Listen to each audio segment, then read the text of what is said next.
Hello everyone, good morning. Welcome back to Current Affairs with Anurag. So guys, today we will discuss most important current affairs from The Hindu, Indian Express and PIB in one-liner form or you can say in question form. Okay, so let's get started. So आज का पहला question है union minister of state independent charges for science technology earth sciences and ministry of state of PMO doctor Jitendra Singh unveiled Bharat's first of its kind anti-pesticide bodysuit. What is it called? तो हमारे जो minister of state है जितेंद्र सिंह, इन्होंने India का पहला anti pesticide body suit को launch किया है. इसका नाम क्या है? सो द करेक्ट आंसर इज किसान कवच. ओके, तो ये है हमारे जितेंद्र सिंह जी और इनके हाथ में है ये किसान कवच जो ये एक किसान को दे रहे हैं. Okay. So designed to protect from the harmful effects of pesticide exposure, this innovation marks a transformative step in ensuring farmers' safety and aligns with Prime Minister Modi's vision of using science and technology to empower agriculture community. तो ये speed suit भाई हमारे किसान जो हैं जब वो pesticides खेत में डालते हैं तो उससे उनको जो इफेक्ट होता है उससे बचाने के लिए बनाया गया है. ओके, इसको बनाया किस किसने है? So it is developed by BRIC inStem Bangalore in collaboration with your Sepio Health Private Limited. Okay, Sepio Health Private Limited और ब्रिक इन स्टेम मिलके इस किसान कवच को बनाए हैं. अगला question, next question is which day is celebrated as minorities rights day? So the correct answer is option number B, that is 18th of December. So 18 दिसंबर को भाई मनाया जाता है माइनॉरिटी राइट्स डे. ये आपको याद करना है बिकॉज इस टाइम पे इंडिया में माइनॉरिटीज बहुत न्यूज में है, प्लस आपके बांग्लादेश में आपकी जो हिंदू माइनॉरिटीज हैं, हिंदू माइनॉरिटीज इनके ऊपर बहुत ज्यादा अत्याचार हो रहा है. तो इस वजह से भी आपको जानना चाहिए कि माइनॉरिटीज राइट्स डे किस दिन मनाया जाता है. Okay, so minority rights day is observed annually on 18 December to commemorate the adoption of United Nations declaration on rights of persons belonging to national और ethnic religious linguistic minorities in 1992. तो 1992 में भाई इस डिक्लेरेशन को adopt कर लिया गया था. ओके, इसका काम क्या है? So it serves as important occasion to raise awareness about the rights of minorities, acknowledge their contribution to Indian society and continue working towards their protection and empowerment. ये जो हमारा यूएन का डिक्लेरेशन है ये एक नॉन बाइंडिंग है, मतलब countries के ऊपर जबरदस्ती लागू आप नहीं कर सकते हैं. ओके, उसके बाद भी ये एक इंपॉर्टेंट रोल प्ले किया है in shaping the global discourse on minority rights. Okay, तो ये आपको पता होना चाहिए. आपको ये भी जानना चाहिए कि इंडिया के माइनॉरिटीज अफेयर के मिनिस्टर कौन है. So minister of state for minority affairs, इनका नाम है श्री जॉर्ज कुरियन. ओके, तो Shri George Kurian is the minister of minority affairs, minister of state for minority affairs. Okay, और अगले जो इंपॉर्टेंट आदमी है जिनका आपको नाम याद करना है वो है नेशनल कमीशन फॉर माइनॉरिटी के चेयरपर्सन. जो नेशनल कमीशन ऑन माइनॉरिटीज हैं, फॉर माइनॉरिटीज हैं, उनके जो चेयरपर्सन है उनका नाम है श्री इकबाल सिंह लालपुरा. तो इन दोनों ऑफिशियल्स का नाम आपको याद होना चाहिए. ओके, हमारे कंट्रीज में कुछ और भी बॉडीज हैं जैसे आपकी नेशनल कमीशन फॉर वुमेन है, एनसीएससी है, एनसीएसटी है. ओके, तो इन बॉडीज के भी नाम आपको याद होने चाहिए और इनके चीफ कौन है ये भी आपको पता होना चाहिए. ओके, अगला क्वेश्चन है where was 5th all India conference of government railway police chiefs with ministry of railways coordinated by railway protection force held. तो अभी जो आपकी जीपीसी है, जीपीसी प्लस आपके आरपीएफ, इनकी एक मीटिंग हुई थी। जीपीसी नहीं, ये जीआरपी है।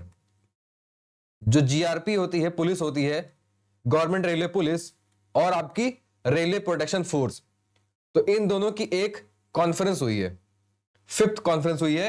ये कहां पे हुई है ये आपको बताना है। Your options are Mumbai, New Delhi, Chandigarh और Jammu. So the correct answer is your option number B, that is New Delhi. Okay, so ये नई दिल्ली में हुई है आपकी 5th all India conference of GRP and your RPF. Purpose क्या था भाई इस मीटिंग का? सो पर्पस था to bring together senior officials and security leaders to deliberate on passenger safety, crime mitigation strategies and critical man power requirement for enhanced railway security. तो आपको पता है भाई, इंडिया में करोड़ों लोग एक दिन में रेलवे में ट्रैवल करते हैं, तो उनकी सेफ्टी, क्राइम को रोकना, ये सारा काम होता है आपका आरपीएफ का और जीआरपी का। तो इसी के ऊपर डिस्कशन करने के लिए यह कॉन्फ्रेंस बुलाई गई थी इन योर न्यू दिल्ली। अगली चीज जो आपको जाननी है वो है रेलवे बोर्ड का चेयरपर्सन कौन है। सो इनका नाम है Satish Kumar. So Satish Kumar ji is the chairman and chief executive officer of your railway board. So इन्होंने अप्रिशिएट किया था भाई आरपीएफ के एफर्ट्स को for ensuring the protection of women and children in railways through various initiative such as operation Nanhe Farishte, operation Aahat and Meri Saheli. तो ये important operations railway ने conduct किए थे to protect children and women from smuggling. Okay, तो ये आपको पता होना चाहिए। अगला आपको जानना है कि डीजी कौन है आरपीएफ के। आरपीएफ के जो जीडी हैं, डीजी हैं, इनका नाम है श्री मनोज यादव। ओके, तो ये भी आपको पता होना चाहिए। अगला इंपॉर्टेंट क्वेश्चन है आपका, recently department of promotion for industry and internal trade, that is DPIIT, has inked a partnership with which bank to empower Indian startups with world-class banking and financial services। तो India की DPIIT और किस bank ने मिलके collaboration किया है to empower Indian startups with world class banking and financial services. So the correct answer is option number D, that is your HDFC bank. भाई private sector bank that is HDFC bank और आपका DPIIT ने मिलकर एक agreement sign किया है। Okay, इससे क्या होगा? So it aims to strengthen the overall startup ecosystem by offering knowledge sharing, mentorship and capacity building programs to foster innovation and growth. तो जैसे जैसे इंडिया में स्टार्टअप्स बढ़ेंगे, जैसे जैसे इंडिया में स्टार्टअप्स बढ़ेंगे, वैसे वैसे आप देखेंगे कि गवर्नमेंट और आपके जो बैंक्स हैं ये कोलैबोरेट करना शुरू कर देंगे to fund these startups, plus इनको नॉलेज प्रोवाइड करने में। ओके, तो ये आपको पता होना चाहिए। एचडीएफसी के बारे में एक चीज आपको और पता होनी चाहिए कि it is the largest, India's largest private sector bank by assets. Okay, तो ये आपको पता होना चाहिए अबाउट एचडीएफसी बैंक। अगला क्वेश्चन है, recently which country was hit by cyclone Chido.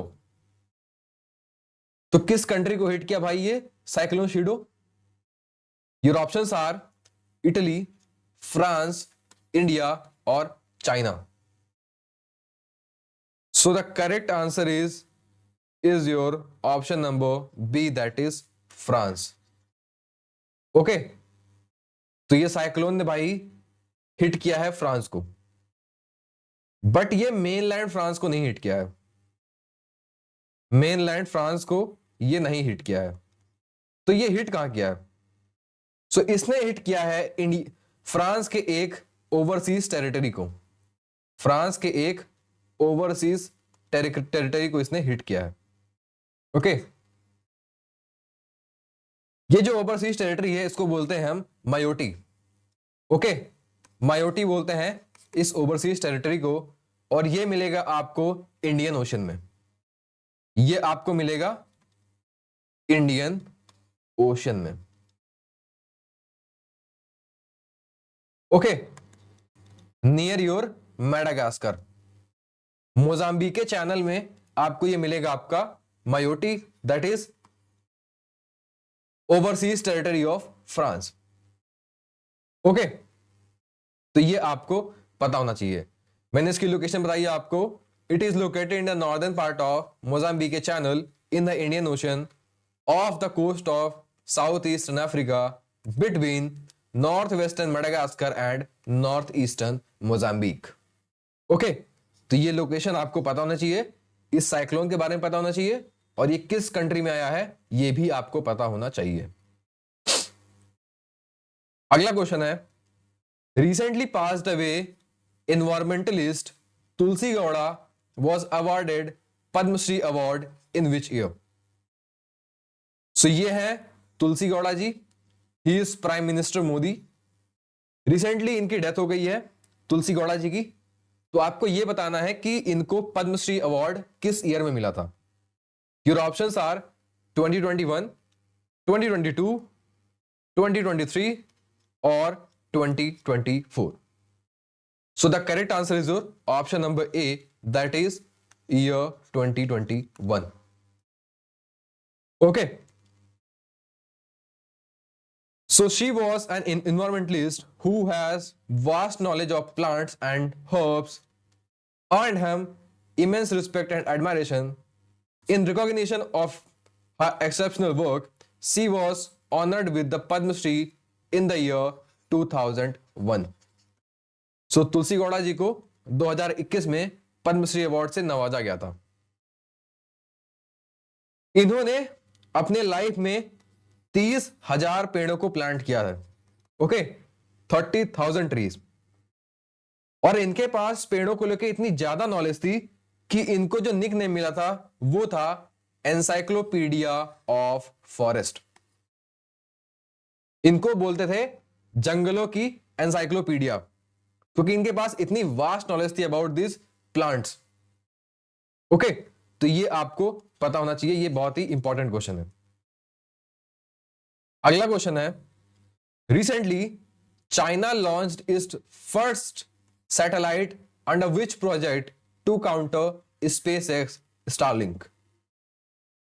तो भाई आपको पता है कि स्टारलिंक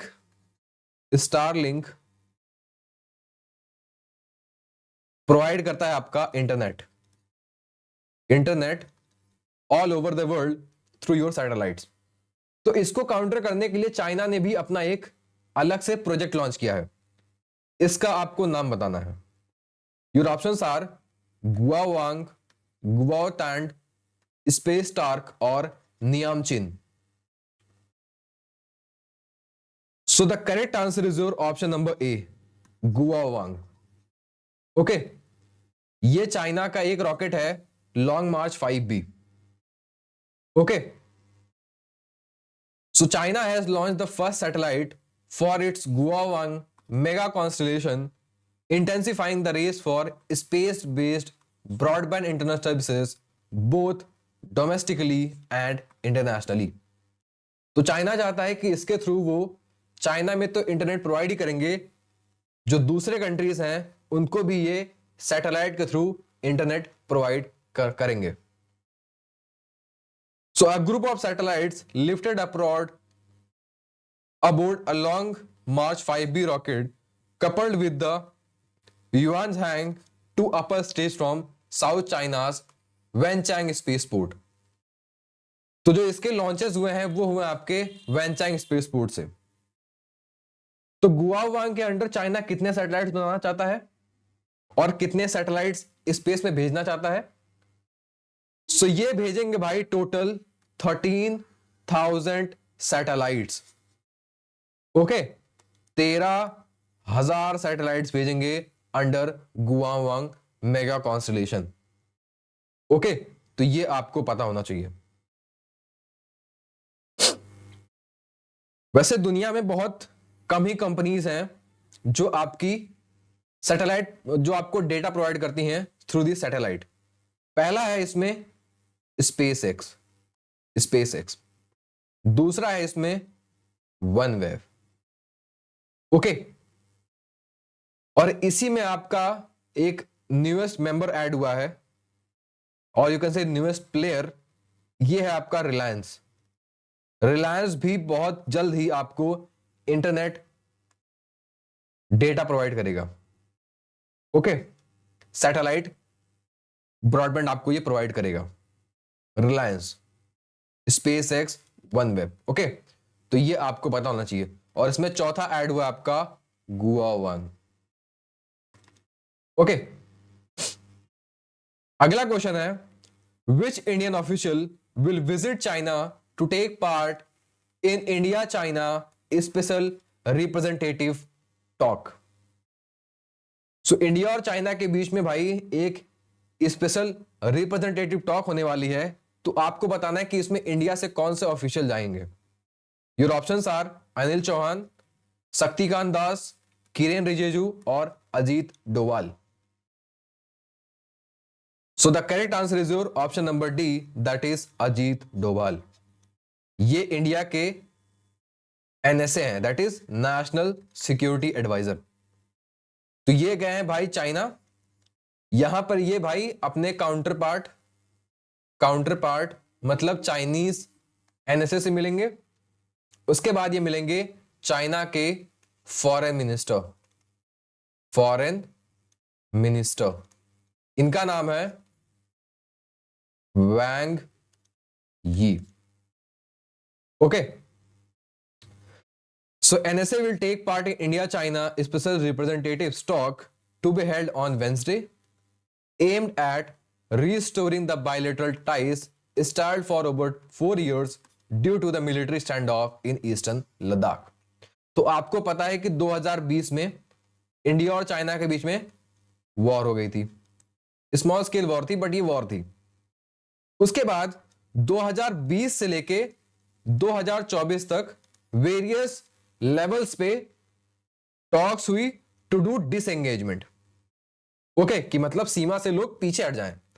2020 से लेके 2024 तक की बातें हुई हैं। सो फाइनली इन 2024 दोनों देश की सेना अपने अपने 2020 के पोजीशंस पे लौट गई हैं। ओके, तो कॉन्फिडेंस बिल्डिंग मेजर्स के तौर पे इन सारी मीटिंग्स को कराया जा रहा है। So he will hold 23rd round of talk with the Chinese counterpart and foreign minister Wang Yi. Okay, तो ये आपको पता होना चाहिए।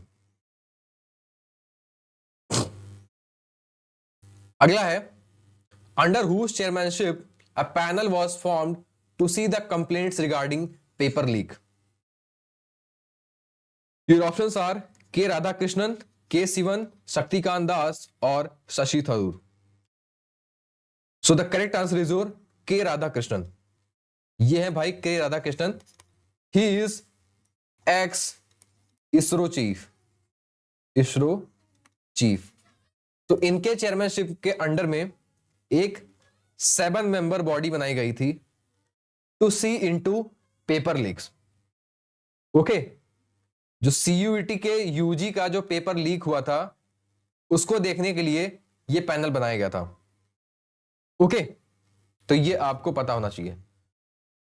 सो इस पैनल और इस कमेटी ने क्या रिकमेंड किया है?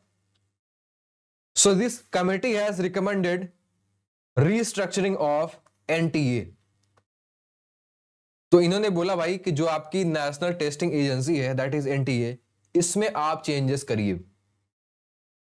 इस कमेटी ने और भी रिकमेंडेशंस दिए हैं, जैसे कि आपका coordination with the states and conducting exams via DG exam. तो इन्होंने बोला जैसे आपने डीजी यात्रा शुरू की है वैसे ही आप अब डिजी एग्जाम्स कराइए, okay, to make exam process full proof. अगर आप पेपर लीक्स नहीं चाहते हैं तो भाई आप डिजी एग्जाम्स को कंडक्ट कराइए। सो इस रिपोर्ट के सबमिशन के बाद जो आपके यूनियन मिनिस्टर हैं for your education, Dharmendra Pradhan, इन्होंने बोला है कि NTA will be restructured in 2025 and new post will be created. तो इन्होंने बोला भाई कि जो भी रिकमेंडेशंस दी हैं हमको इस कमेटी ने और इस पैनल ने, हम इसको मानते हैं और हम एनटीए में चेंजेस करेंगे, ओके। तो ये आपको पता होना चाहिए। Next question, former footballer Mikheil Kavelashvili has been elected as the president of which country. तो भाई ये एक फॉर्मर फुटबॉलर है मिखाइल कवेलशविली, ये एक यूरोपियन कंट्री के प्रेसिडेंट बन गए हैं। तो आपको बताना है ये कौन सी कंट्री को बिलोंग करते हैं। Your options are Poland, Georgia, Armenia और योर रोमेनिया। ये हैं आपके फुटबॉलर जो कि अब बन गए हैं भाई president.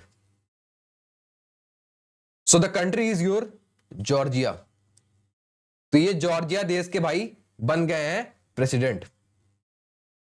So former footballer and far right politician Mikheil Kavelashvili has been elected Georgia's new president on December 14। और इनके इस इलेक्शन को जो भी प्रो यूरोपियन यूनियन कंट्रीज हैं ये कह रही कि इनका इलेक्शन बहुत ही इलेजिटिमेट टाइप का हुआ है, ओके। इनको इलेजिटिमेट बोला है और बोला है कि इस इलेक्शन में धांधली हुई है बिकॉज ये भाई थोड़े से प्रो रशिया हैं, ओके। ये थोड़े से प्रो रशिया हैं, इसलिए जितनी भी यूरोपियन यूनियन की कंट्रीज हैं वो बोल रहे कि भाई इलेक्शन फेयर तरीके से कंडक्ट नहीं हुआ है, ओके। इनको किस पार्टी ने चूज किया भाई? तो इनको चूज किया है जॉर्जियन ड्रीम पार्टी। तो भाई ये प्रेसिडेंट बने हैं of your from your Georgian dream party, okay. ये फुटबॉलर है भाई, तो ये इनके बारे में आप ये भी जान जाइए कि ये कौन से टीम से खेलते थे। So the team is Manchester city, okay. एक बहुत ही अच्छी टीम इन फुटबॉल, उसके ये प्लेयर थे, okay. So this was all for today's class guys. Thank you, take care, bye bye, meet you all in the next class, okay. Take care, bye bye.